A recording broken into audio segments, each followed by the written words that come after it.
দর্শক, আপনারা জানেন জুলাই আগস্টের গণ অভ্যুত্থান এবং বৈষম্যবিরোধী ছাত্র আন্দোলনের মধ্যে তারা কয়েকজন প্রথম সারিতে এসে গেছে এবং প্রধান যারা সামনের সারিতে দাঁড়িয়ে বুক পেতে দিয়ে দেশ স্বাধীন করেছিল বা দেশকে একটা স্বৈরাচার মুক্ত করেছিল, তাদের নাম আপনার সারা দেশে এবং দেশের বাইরে যারা আছেন সবাই তাদেরকে চিনেন বা জানেন।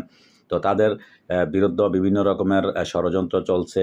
তারা দেশের পক্ষে কাজ করতেছে, তারা যতটুকু সম্ভব দেশকে মুক্ত করার চেষ্টা করতেছে। যাই হোক, এই পর্যন্ত আমরা যা দেখতেছি কোনো খারাপ তারা কোনো কিছু করতেছে না, ভালোই করতেছে, হয়তো নিজের স্বার্থে। এটা সবাই, কেউই নিজের টাকা দিয়ে নিজের খানা খাইয়া কেউই পরের জন্য কাজ করে না। এটা পৃথিবীর সবাই যার যার স্বার্থটা অবশ্যই বোঝে। হয়তো অনেক রকমের তাদের সমালোচনা থাকতেও পারে, হয়তো তারা যেহেতু বয়স কম কিছু কথাবার্তা উল্টাপাল্টা মানুষেরই ভুল হয়, শয়তানের কখনো ভুল হয় না। হয়তো দেখা গেছে তারা বিভিন্ন গণমাধ্যমের মাধ্যমে বিভিন্ন জায়গার মধ্যে বিভিন্ন সম্মেলনে সমাবেশে কথাবার্তা বলতেছে, কারণ তারা অতীতে কখনো এত কথা বলে না, এত জনসম্মুখে এত সমালোচনার সম্মুখীন হয় না। যেহেতু তারা এই প্রথম আসছে, বয়সও কম, যার জন্য সাধারণত তারা 10টা কথা কইলে একটা ভুল হইতেই পারে। তো যেটা দেশের জন্য কিন্তু তারা কাজ করতেছে, এটা বাস্তব সত্য কথা। এবং তাদের হাত ধরে বাংলাদেশ, ডক্টর ইউনূসের হাত ধরে বাংলাদেশ এগিয়ে যাবে, এটা কিন্তু একদম সত্য কথা। তো যাই হোক, আপনাদের সামনে যে কথাটা নিয়ে আসছি, গুরুত্বপূর্ণ একটা আপডেট, যে আপনারা সবাই তাদেরকে চিনেন, আসিফ মাহমুদ, হাসানাত আবদুল্লাহ ও সার্জিস। তাদের ফেসবুক আইডি খুঁজে পাওয়া যাইতেছে না গতকাল থেকে। তো ফেসবুক খুঁজে পাওয়া যাচ্ছে না অন্তর্বর্তী সরকারের যুব ও ক্রীড়া উপদেষ্টা আসিফ মাহমুদের আইডি। এছাড়া বৈষম্যবিরোধী ছাত্র আন্দোলনের আহ্বায়ক হাসনাত আবদুল্লাহ, জাতীয় নাগরিক কমিটির মুখ্য সংগঠক সার্জিস আলম, ডাবি শিবিরের সভাপতি সাদিক কাইম, ছাত্রনেতা সাইদ আবদুল্লাহ সহ বৈষম্যবিরোধী ছাত্র আন্দোলনের সঙ্গে সম্পৃক্ত আরও অনেকের ফেসবুক আইডি খুঁজে পাওয়া যাচ্ছে না। বুধবার বিকাল থেকে তাদের আইডিগুলো চার্জ করে খুঁজে পাওয়া যাচ্ছে না। অনেকে বলছিলেন আইডিগুলো ডিজেবল হয়ে গেছে। তবে বৈষম্যবিরোধী ছাত্র আন্দোলনের একজন সমন্বয়ক বলেন, তাদের কারো আইডি ডিজেবল বা নষ্ট হয়নি, আইডিগুলোতে কিছু সমস্যা হচ্ছিল, তাই তারা আইডি ডিঅ্যাক্টিভেট করে রেখেছেন। তিনি আরও বলেন, যারা এই ধরনের চেষ্টা করছে আমরা তাদের চিহ্নিত করার চেষ্টা করছি। তাদের কয়েকজন বাংলাদেশ থেকেই এই কাজ করছে বলে প্রাথমিকভাবে জেনেছি।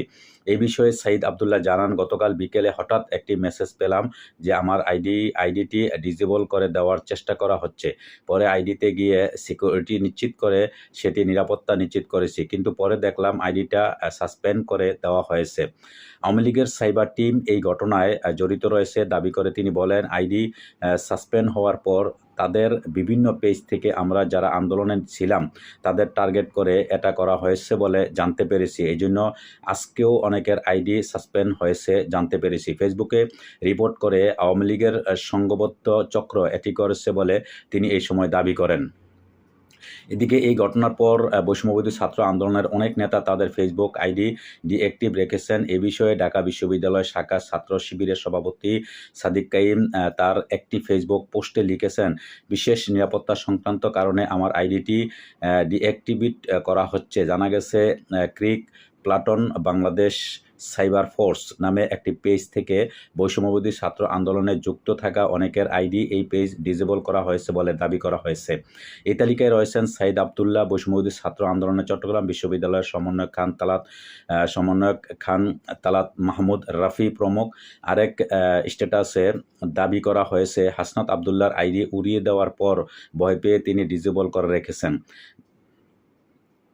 তো দর্শক, কত দিক দিয়ে সমালোচনা, কত দিক দিয়ে শত্রামি বা বিভিন্ন রকমের তো চলছেই। তো যাই হোক দর্শক, আপনার গুরুত্বপূর্ণ একটা আপডেট আপনারা অবশ্যই শুনতে পারলেন বা জানতে পারলেন। সবার ফেসবুক আইডি যাতে, আমাদের ফেসবুক আইডি বা সবারই এটা একটা অনেক দিনের একটা আশা আকাঙ্ক্ষা বা অনেক দিনের অনেক কিছু আমাদের মনের ভাব, আশা আকাঙ্ক্ষা সব কিছু আমরা এই ফেসবুকের মাধ্যমে প্রকাশ করি। আমাদের সব কিছুই দেখা গেছে অনেক দূর দূরান্ত থেকে বন্ধুবান্ধবের সাথে ফেসবুকের মাধ্যমে কথাপতন বা বিভিন্ন রকমের আদান প্রদান হয়ে থাকে।